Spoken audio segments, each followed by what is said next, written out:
قل من كان عدوا لجبريل فإنه نزله على قلبك بإذن الله مصدقا لما بين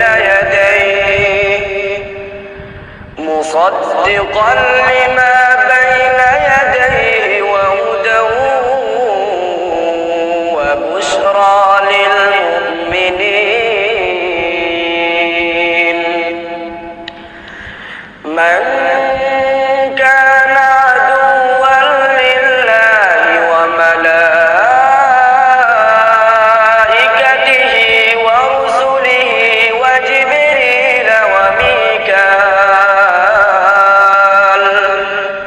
وجبريل وميكال فإن الله عدو للكافرين.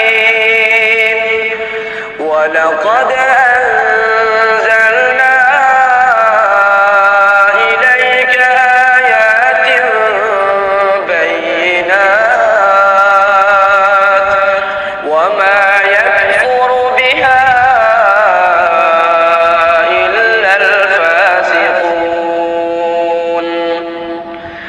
أوكلما عاهدوا عهدا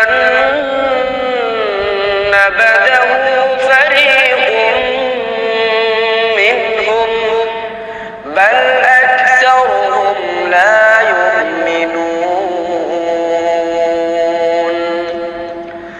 ولما جاءهم رسول من عند الله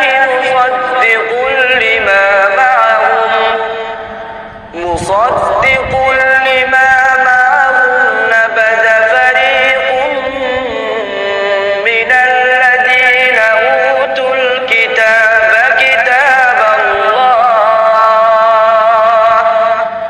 كتاب الله وراء ظهورهم كأنهم لا يعلمون.